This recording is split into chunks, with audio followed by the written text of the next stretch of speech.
Venous thromboembolism is an issue in cancer, and there are guidelines about how to treat it, but you're looking into perhaps considering whether the guidelines are right or giving people advice. What did you do in this study that you're reporting here? Yeah, so we looked at practice patterns of what anticoagulants are used by clinicians and by patients in the real world setting. And this was data from 2013 and 2014, so it's really, really new.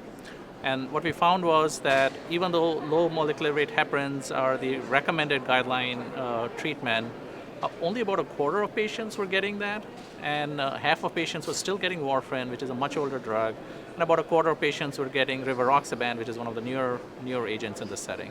What do you think are the reasons for that, even though low molecular weight heparin is in the guidelines? Well, one big reason is convenience.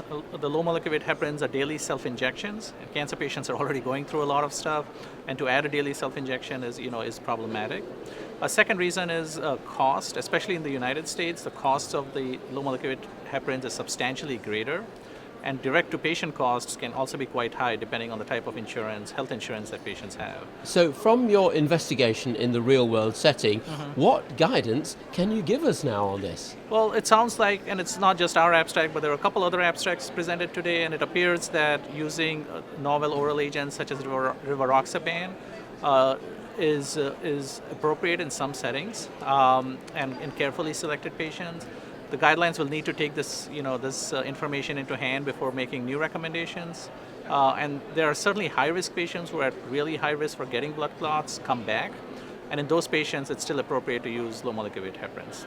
So really, there's a case to be made for looking into this rather seriously and perhaps revising guidelines, do you think? Absolutely. I think there needs to be a risk-adapted approach where we make one recommendation for patients who are at high risk and a different recommendation for patients who may not be as at high risk for recurrence of their thrombosis. So how would you distill what doctors need to remember coming out of your piece of research here? Yeah, so number one, is that many of these patients were admitted to the hospital for treatment of their thrombosis, and that's not really necessary. Many of these newer agents and even the older agents can be successfully treated in the outpatient setting. So no need to admit the patient to the hospital unless they're really sick. Second, use the appropriate anticoagulant depending on the setting. And third, sort of keep patient centeredness in mind. Patient preferences are important in this setting, whether related to cost or other preferences, and that should be kept in mind as well. And many patients could be on an oral NOAC. It's certainly possible, yep.